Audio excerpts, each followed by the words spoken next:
experience gained by project managers. So each project will have a project manager, one or more project managers. They should state what new thing they learned from that project. Then you must document the improvement of the organization use of the project. If it's a new product, people will start using it, and the people will talk about it. You must document that. Then you must document the increasing the speed of obtaining results in the project. How can you increase the speed in which the project is completed? How can you increase the speed with which the product is doing its work? So that will be in the evaluation report. So how do you measure? Because evaluation involves measurements. You measure performance against planned budgets and schedules. Remember, these are very important aspects of the project. How much money was allocated for the project? How much time was allocated in developing the product? So, and what actually happened? We said that we are going to spend 3 million shillings on this product. We've spent 4.5 millions. Why have we spent 4.5 millions? We said we are completing this project in 6 months. Why have we taken 12 months? So that is relatively straightforward because you have the figures there. Then measurement of actual expenditure and earned values. Now it's more complex because this requires you to document every aspect. Every time you are spending money, you are documenting. Now, this documentation takes time. And you'll find that sometimes people put off things or procrastinate, so they don't do it. So sometimes it ends up being complicated. So that is about evaluation. Then we have what is called auditing, and auditing sometimes goes with evaluation. Now, auditing could be an internal audit where you use internal people to do the auditing, or it could be external audit where you source an auditor, somebody external to the project, to come and audit the project. So a special type of evaluation is the formal audit. Now, this for projects, anytime we talk about for auditing, we usually think about money. But in projects, we have auditing that goes beyond the money. Project auditing means auditing all the phases. So somebody will audit the schedule, someone will audit the time, someone will audit the process, and so on. So this is why we are saying that auditing in project management goes beyond the financial audit. So it is broader in scope and may deal with the whole project or any part of the project. Now, depending on the policies of the institution, you may say, yes, we are doing this project and we are going to audit it quarterly, or we are going to audit it annually, or we are going to audit it at the end of the process. So this is why we are saying this is not a financial audit, but it's an audit of the whole project or any part of the project. Now, it involves a thorough examination of the management of the project. How is this project being managed? The methodology of the project. Now, projects follow a certain methodology. Now, we were looking at formal ways of doing project management. We looked at Prince 2, we looked at what do you call it? This one that deals with sprints and so on. We looked at that. I'm old these days. I don't remember things very vividly. Scrum. Scrum, yes. So you say I'm going to use the Scrum. So you say you audit. Did the person follow the steps in Scrum and so on? So you audit the methodology. Then you audit the procedures used. Then you audit the records, the properties, the inventories, the budgets, expenditures, progress, etc. So when we talk about auditing in project management, we are talking about auditing in a broader perspective. So it's broader than the traditional management audit. So the timing of the audit depends on the purpose. Now we can do an audit at 3 levels. We can do an audit at the general level, which is usually constrained by time, cost, and limited to project essentials. So you do that general auditing. Now, that is necessary. But then there can be detailed auditing initiated if the general audit finds something that needs that needs further investigation. Now, like in Kenya, you notice and you keep noticing that there is the Auditor General, I think is called Gavungu. She keeps coming up and saying there is something wrong with the counties. They are overspending 80% of the money personnel. They are using 80% of the budget on recurrent expenses. Now, that doesn't mean that the county does not have auditors. The county has their auditors. But then, Gadhungu is there to ensure that things are running correctly. And most of the time she's going, or sometimes people call an external entity. Like Sakaja the other time said, I want EACC to come and audit me. Nairobi County has auditors. So they do the general audit. The general audit gives its report. Then there are certain things which are wrong with that report. So you call somebody else to do a detailed audit. So this is why we are saying it's initiated in general if the general audit finds something that needs further investigation. Then we have the technical audit. Now, in projects, this becomes important. The examples I've given you, most of the time, what we are doing is that we are doing financial auditing. But in projects, we shall also have to do technical auditing, which is performed by people with the technical skills. Was the process followed? Were standards followed? And so on. Now, this can't be done by any person.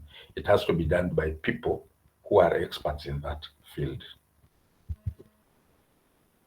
So the timing and the value of project audits. Now, the projects have different stages. So, like we've said, you can do audit in stages or you can do audit at the end of the project. But it's better for you if you do audit at major milestones.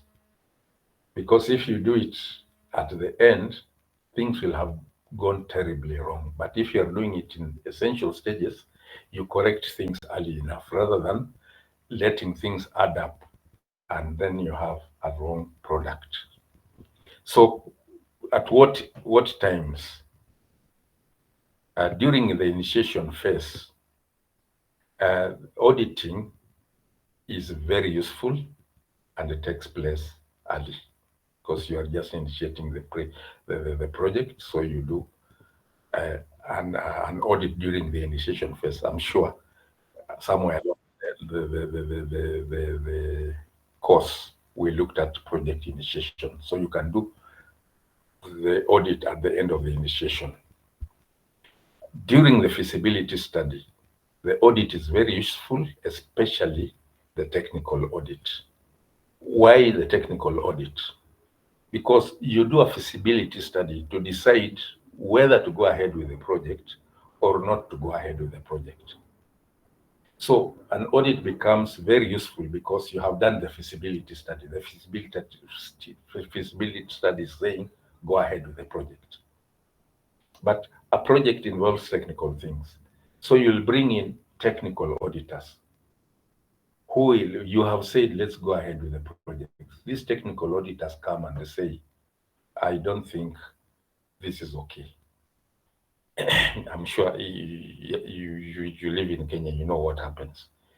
Some projects are politically motivated.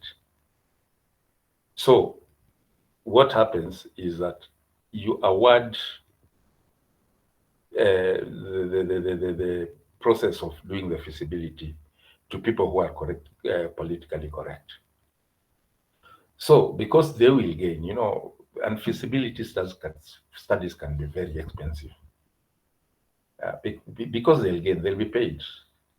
And they are paid to say yes. I mean, they're going to say yes, and they're already paid to say yes. A technical team comes, like NEMA. They do their audit and they say, no, this project should not go ahead. But then the project just goes ahead because it's political, but technically it's not viable. So this is why we are saying that when you do audit at the feasibility study stage, the audit is very useful, and especially the technical audit, because this determines whether a project is going to be called a white elephant project. A white elephant project is a project that was proposed, it was done, money was being poured in, the project doesn't end, the project, somebody says it's complete, the project is not complete. So it becomes what is called a white elephant project. Then during the preliminary plans or during the preliminary plan of the schedule and budget, the audit is very useful for setting measurement standards. During the master schedule, the auditing is less useful and the flexibility of the team is limited. Now, you see, once at this point, auditing is important because at this point you can make changes. But when the master schedule has been produced, it means that the stakeholders have already signed it. So if you are doing an audit at that point, it's not going to be useful because the schedule has been agreed upon, and in the minds of the people, the project can go ahead. So this is why we are saying that auditing projects early is useful. Evaluation of data by the project team, it's marginally useful, and it is a team defensive. In other words, once the project team has started doing it, you'll find that they are taking decisions. Even if you audit them, they will start defending the decisions they have taken. And that's why we are saying it's marginally useful. Marginally useful means it may be useful or it may not be useful. Now, it's going to be useful if the project team is receptive to ideas. It may not be useful if they start defending all the actions they have taken. And this is a normal human reaction. Human beings, you had people talking about objective criticism. In other words, somebody is criticizing you not to put you down, is criticizing you to help you improve. But you being a human being, you take it like this person is disrespecting my work. But so why we are saying it's marginally useful, it depends on the person, or it depends on the auditors. Are they just coming there to look for mistakes? Now, that is the wrong approach. They are coming there to help correct anything which is wrong. Now, what about the project team? How are they taking this? Are they taking that they are being attacked, or are they taking it like they are being helped? So then during the implementation phase, it's more or less useful. Depends on the importance of the project methodology to successful implementation. After the project, it's more or less useful, depends on the applicability to future projects. You see, if you do an audit after the project is completed, and I think I mentioned it a few minutes ago, the funds will have been spent, the time will have been taken, the project may be a failure or a success. So if the project is a failure, then the audit is useful in the sense that it's going to say why the project failed. And it's going to apportion blame. If it's a success, the audit is going to be useful because it's going to say what contributed to the project's success. So the bottom line is, you also need to think when you are doing project management, you need to think about the timing and the value of the project audits. So typical steps in a project audit include familiarizing the audit team with the requirements of the project, because projects could be in any area. So it doesn't mean that if you are a project auditor, you are an expert. So you have to be familiarized with that particular project. Then it familiarizes the audit team with any special charges by upper management or anything that upper management wants. Then you do auditing the project on site. Now, after you know what the project is about, it means you have to go to the site and look at the project. Then, after you have done the auditing on the site is the actual auditing process. You have a write-up of the audit report, because you are not auditing just for the sake of it. You are auditing it, targeting certain people. So you have to write a report. Then you have to do a distribution of the report. Now, going back to the Auditor General, you notice, and personally, I think she's been doing a very good job. And if people are following her recommendations, now we go back to here. If people are following her recommendations, Kenya would be at a good place, because you always notice that she goes and presents her report in Parliament. Now, the ideal situation is that Parliament should adopt the report and take some action. The Parliament should just not make noise and not take any action. That defeats the audit process. So the last thing is you must distribute the report. You do not do an audit to go and file the report. You do an audit, distribute it, so that people know and people take action based on the report. So what the audit team must do to ensure an effective audit, and this is with respect to project. One, they must have free access to anyone with knowledge of the project. They must make sure the project team is aware of the project. Now, as opposed to situations where you ambush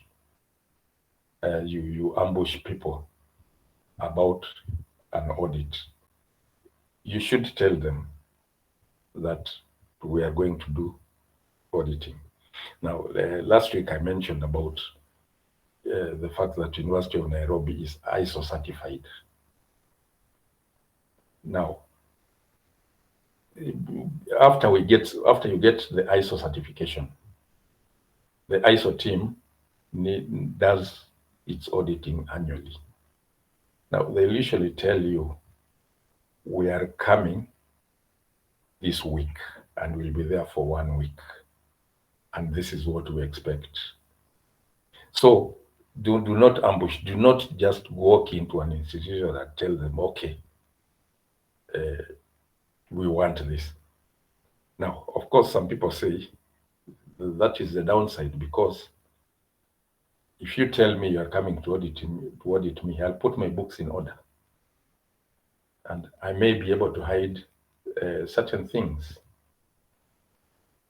So there's a downside to it, but you do not ambush. Just like when you are taken to court, the person accusing you must furnish you with what he's accusing you with and the evidence he has. So you go and protect yourself. So this brings in objectivity, but it has the downside in that you hide certain things. But okay, so you make sure the project team is aware of the audit. You avoid judgmental comments saying this team is inexperienced, this team is incompetent. The audit team must understand the politics of the project team. They must confirm all information wherever possible. They must understand that team members rarely trust auditors. A big percentage of the people tremble at the prospect of being audited. Now, the truth is this: when you are being audited, auditors will find fault, but it's human nature that there'll always be a fault somewhere. Now, if there's a good understanding between the audit team and the person being audited, that should not be the case. You shouldn't tremble, because the audit team is external to the project. Sometimes you have what is called a brain lock-in, where you are locked up in doing things in a certain way and you do not want to change, and you will never change because you're only doing what is called introspection. Now, somebody else will notice something which you would not have noticed. You are used to doing things in a certain way and you're set in your ways. You won't change. It needs somebody else to come and change. But the person who is telling you to change should not tell you things like you are analog. You people are analog in this institution. They should tell you, things have the world has changed. Why don't we look at it in this way? So this last point, what it's saying, most times people think you're coming to look for faults, but the ideal situation, you're not coming to look at faults. You're coming to help to correct things which are not going in the right way. So this is an example of a form to audit a software installation project. Now this is for data collection, as you can see, and this is generic. It has a date, it has the auditor, it has managerial data, where the managerial data is talking about the project manager, the start date, the due date of the project, and any other criteria that relates to management. Then we have financial data, allocated budget, what is spent to date. Now, this depends on which part or which phase of the audit you are doing. It has the technical data, like if it's software, it shall say user involvement in design. For software, you're creating software for somebody. So how did you involve the user? User training hours, planned software complexity, lines of code, modules, organized complexity organization complexity, and so on. So it's just showing you that you can, as an auditing firm, you can come up with a template which you can distribute to the firms that you are going to audit. Now, this is just a sample, and it's a sample because projects are in various fields. So, like if I was to produce this sample for a construction project, the headings are likely to be different. So in the audit report, these are typical things to put in. You introduce, where you describe the project and its goals. You say the current status, where you are comparing the work planned and the work completed. Then the future project status, where you are talking about this project, how it ended, or conclusions regarding the project process, and then recommendation for changes for subsequent projects. So you must say, this project ended here, what is the future? I mean, if it's in ICT, you'll say, yes, this project was implemented in this, using this database. In future, to get a better product, we should use this database, we should use this programming language, we should use this operating system, and so on. Then another heading is critical management issues. In other words, issues senior management should monitor. Then risk analysis and risk management. Remember, we said risk is a very tricky topic in project management because these are unprecedented things which happen without you knowing them. But once you've gone through the project, and it's inevitable, there will be certain risks. So when you are doing your audit report, list those risks, how you dealt with them. Because an audit report, like I said, it should be used for improvement, or should be used depending on the stage where it's being done. If it's done at the end of the project, it should be used for improvement in future. If it's done in a first part of the project, then it's looking at what has been done and it's looking at what is going to be done. So you put their risks, then it should have final comments, which it should include caveats, assumptions, and limitations. And of course, depending on the project, you could add other headings in the report. Now, having done the audit, then the next thing is to close the project.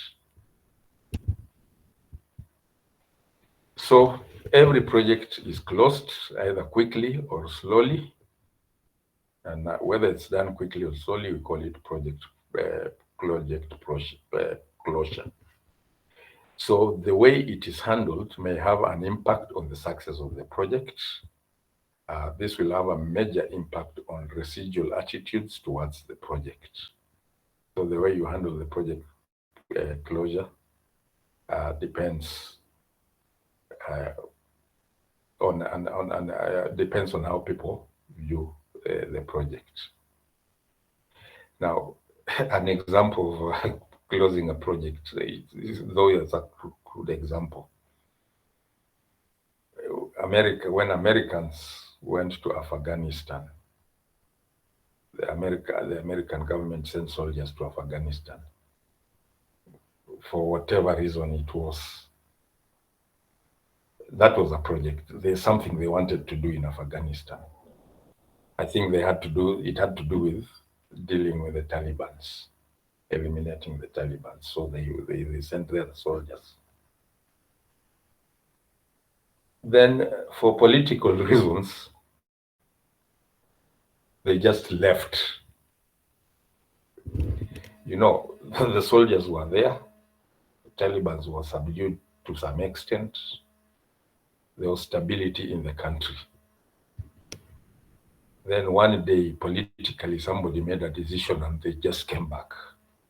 So they left all the equipment. In other words, they left things. They just left and left. So their tanks, the equipment, everything was just left like that. Now, what is happening in Afghanistan?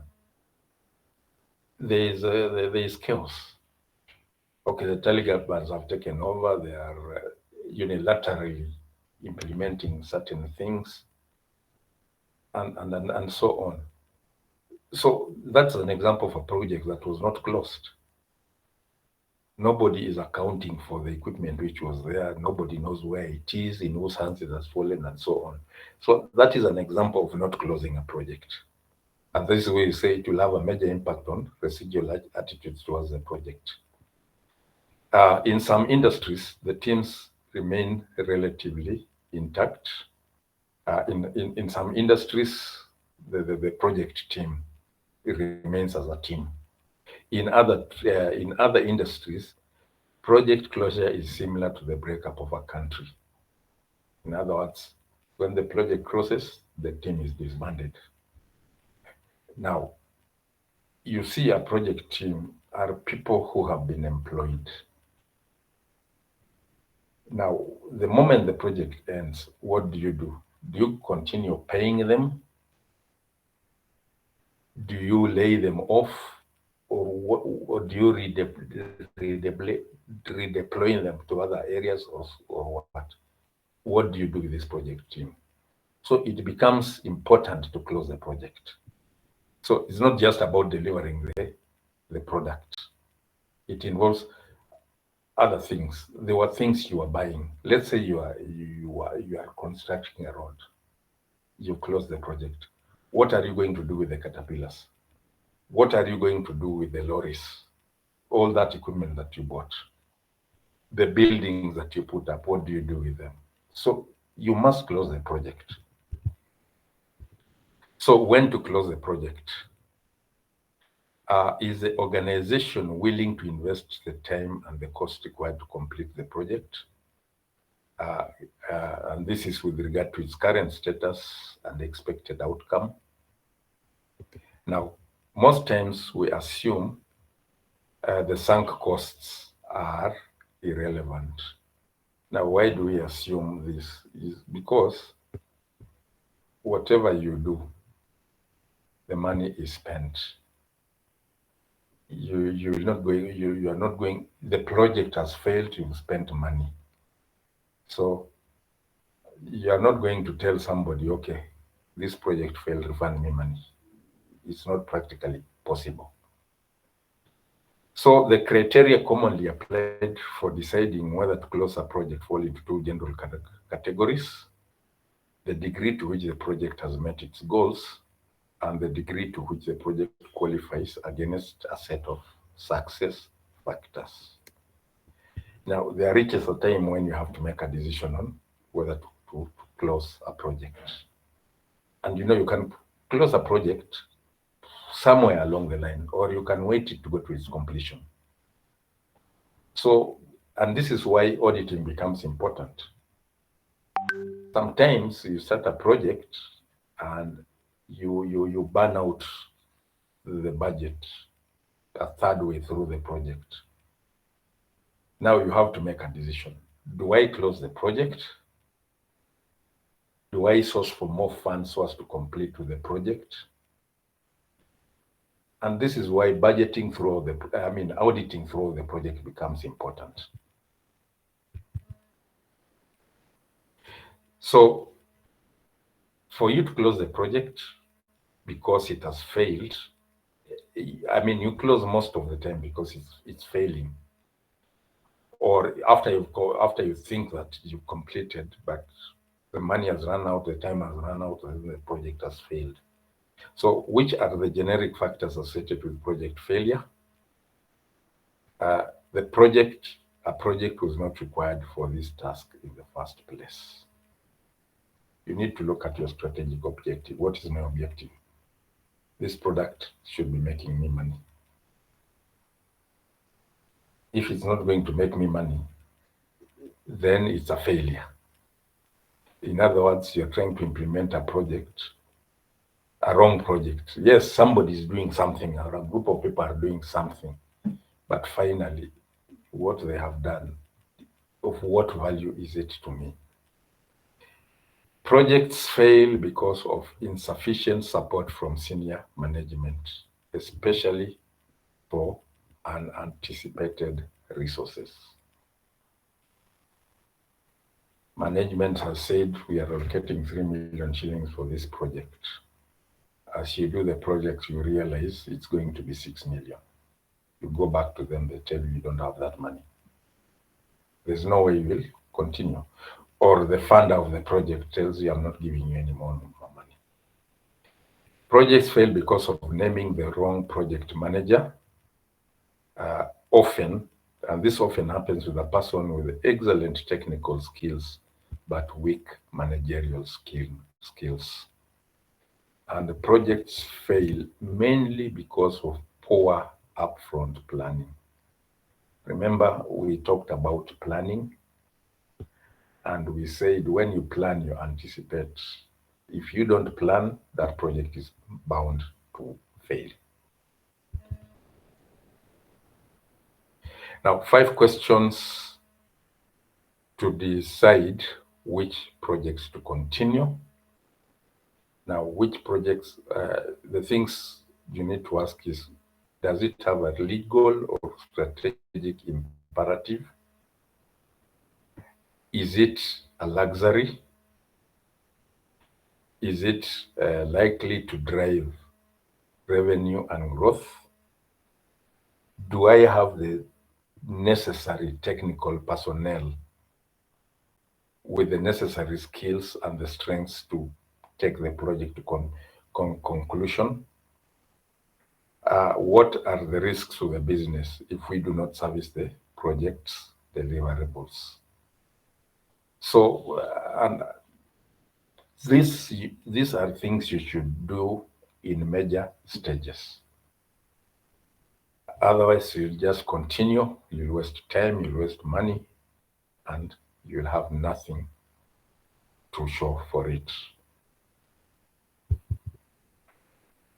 So, we talked about Agile, and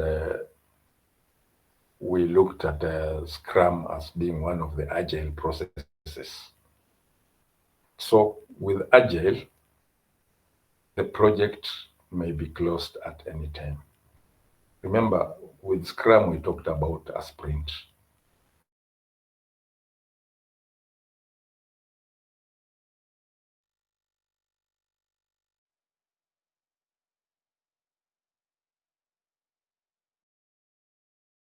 As a product, then you can close the project at any time. And you'll have a product to show for it. So the product owner compares cost required to complete the remaining features in product backlog with the benefits of adding the features. No stigma is associated with closing a project early. And Agile projects may conclude with a release sprint. Now, this has an advantage. Now, think about it this way. Now, let's take the case of a degree. Now, doing a degree is a process, is a project. It's going to take 4 years, and it's going to take money. Now, supposing you start off with your degree, that is the project you want to start off, and you drop off in 3rd year. Now, does it mean that you are the same person as the person who joined the University of Nairobi after Form 4? Now, the answer is certainly not. So people will have this tendency of saying you are a failure. Oh, that person didn't complete his degree. But are you really a failure? There are certain things that you have done. You've added value to your life.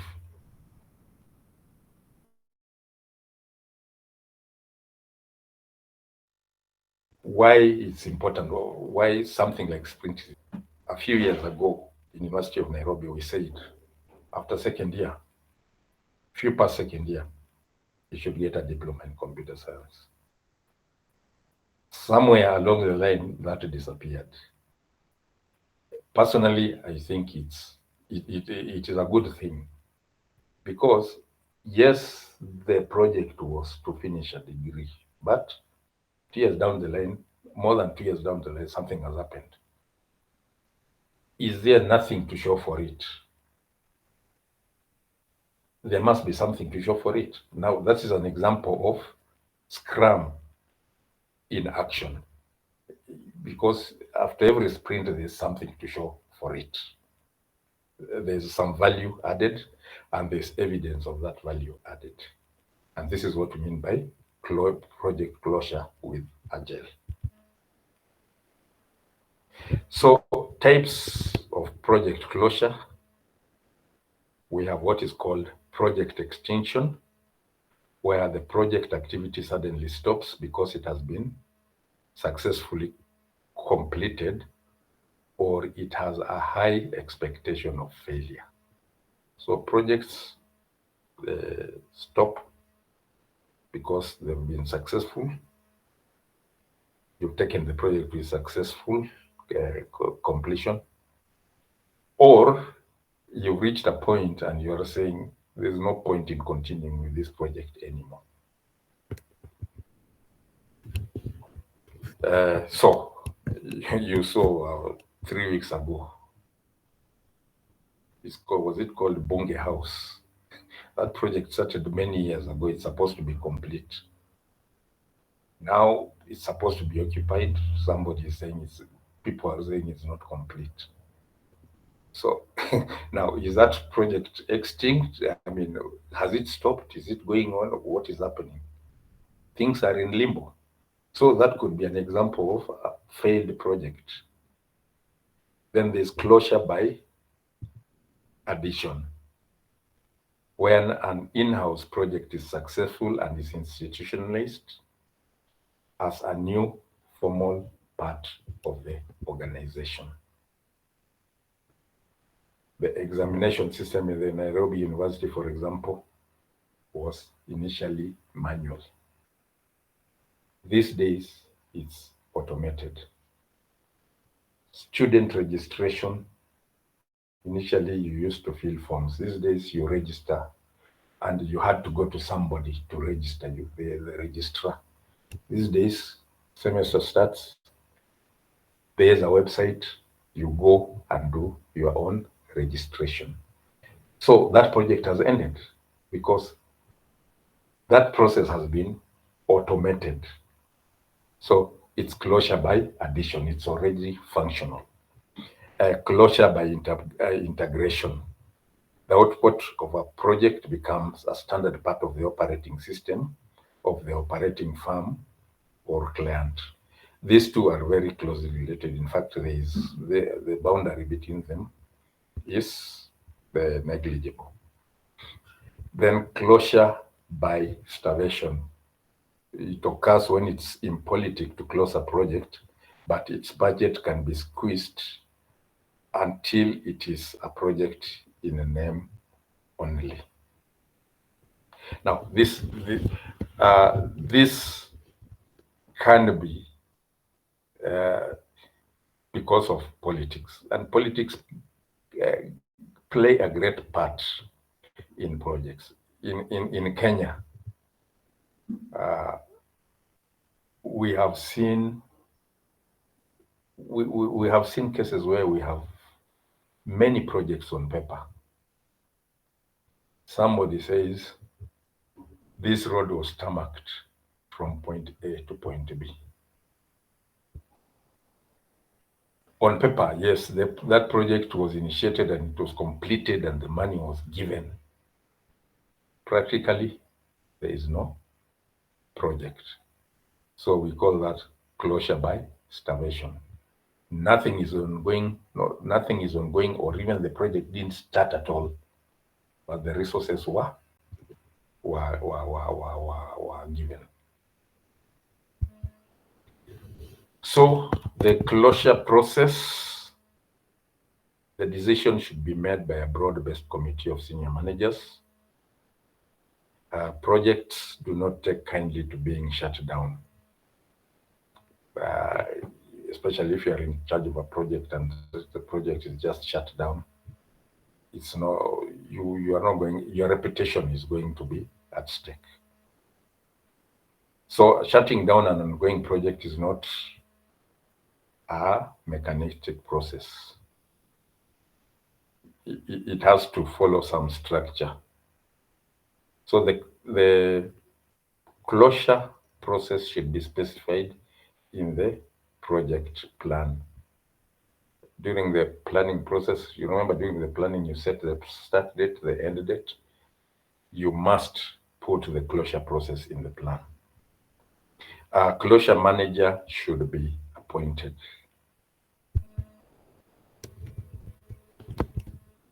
So what happens to project personnel once you've closed the project? So one of the more difficult jobs is the reassignment of project personnel. Now, in a functional organization, it usually entails a transfer back to the parent department. When a large project is shut down, some team members may be laid off. In a pure project organization, you see, like University of Nairobi has the IT department. So a project comes, like during the COVID, the IT team, a project team was formed to come up with an E-class platform. Now, of course, they came up, you can see the product, you use it. So we have the E-class and then we have the Google class. Of course, we ran them in parallel, but they came up with a product that is called the E-class. Now the E-class is operational. So you find a few of them were left to do maintenance, but the others have gone back to the core department. Now, supposing this E-class, we had contracted a company to come. So then when we close, then we have nothing to do with that company. So, and for the company, this is what we are calling a pure project organization. In a pure project organization, there may be more projects to which personnel can be transferred. There is no holding area for personnel. Now, as a result, layoffs are common. So supposing for the E-class platform, this company was just formed to create that platform. Now, after that platform, unless that company gets another project, it means then the organization doesn't exist. So the personnel will be laid off. So as you can see, closing a project is not a trivial thing. So here we have a work breakdown structure for closure project. So we have the project closeout, where we look at the organization itself. We look at the financial aspects, and the site. So work plans, remember, are units of work. In terms of the organization, we'll need to have a closeout meeting. We'll need to have a reassignment plan. We'll need to have personal reports. for the people that were involved in the project. In terms of the financial aspects, you will need to have charge audits. You will need to collect receivables. You will need to write a final financial report. In terms of purchasing, you need to have compliance documents. You purchase things, are they according to specification? You'll need to have supplier notifications, tell suppliers we are now closing. You'll need to do final payments. On the site, you need to close down facilities. You will need to dispose equipment. So we have said here, you need a closure manager. What is the closure manager? He ensures completion of the work. He notifies the client of project completion. He ensures that documentation is complete. He clears out all accounts and invoicing. He redistributes personnel, material, equipment. He clears the project with the legal counsel. He saves records that needs to be saved. He projects any support material, and then he closes the project books. So when you close, again, there are a lot of activities, so you must document those activities.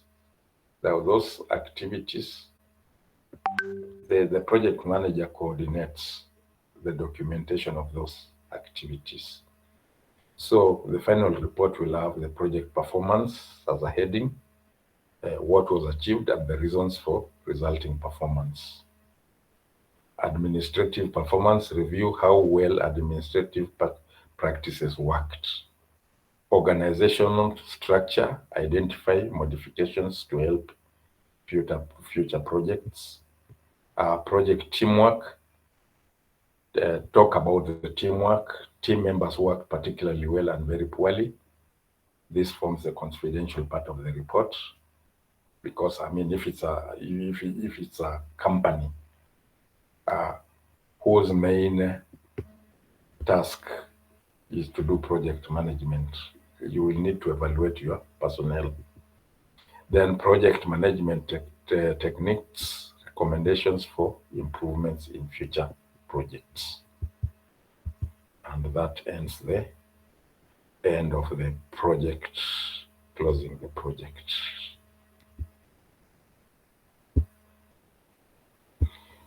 Okay, is there any question or any comments?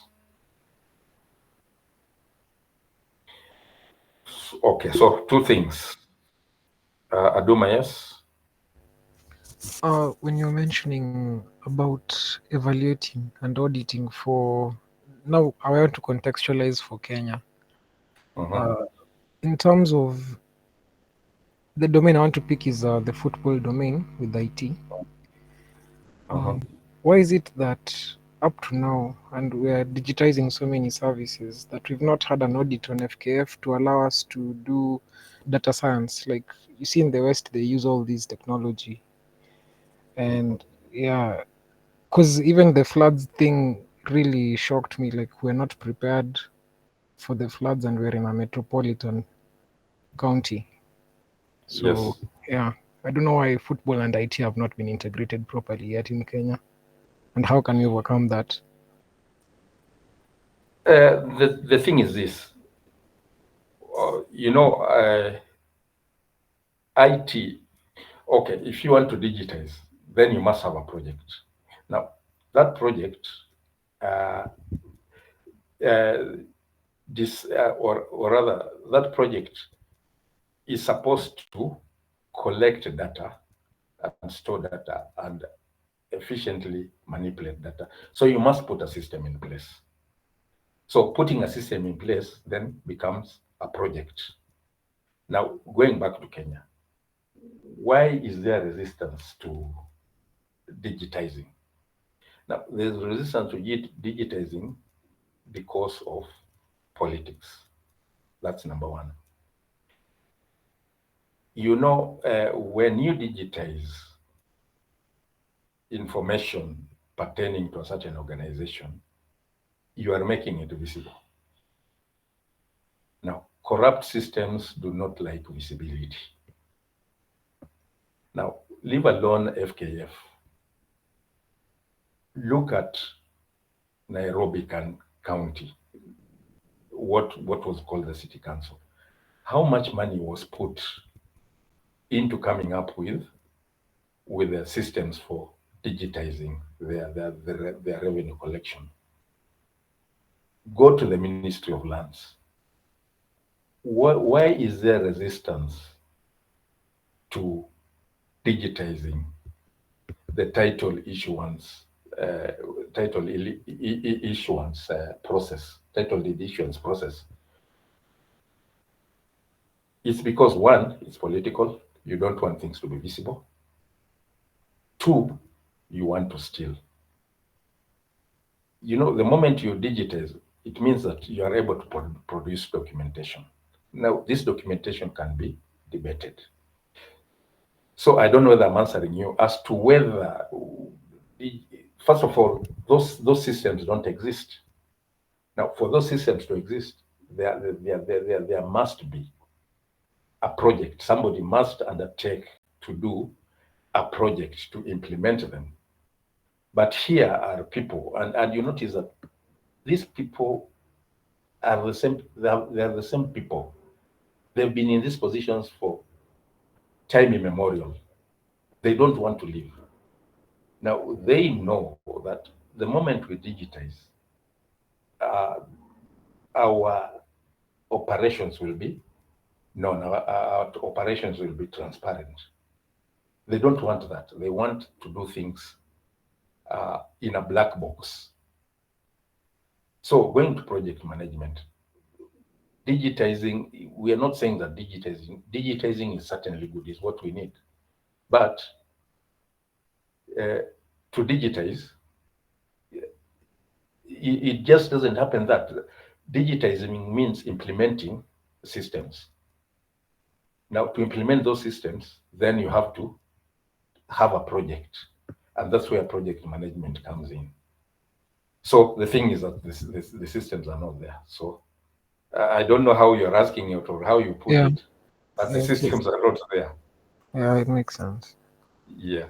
All right, But so if the system was there, then we would not be having the problems they're having. But there's resistance. And the three I've mentioned, you mentioned FKF, you notice that there's a problem there. yeah, The people who are there have been there and they still want to be there. They don't yeah, want that. In the Ministry of Lands, the same thing. In the Nairobi City Council, the same thing. So those would be projects. And I can bet you money has been put for those projects, but that money disappeared and there's no project. yeah. I think that's how I can answer you. It's okay. One day I hope we change. Yeah. Okay, two things. I've told you there are two topics which I need to emphasize on. I'll talk about them next week. Hopefully, we should wind up next week. After that, I'll give you the second cut and we shall be through with our course. So let's meet next week. Enjoy your tree planting tomorrow. I hope you did the first assignment.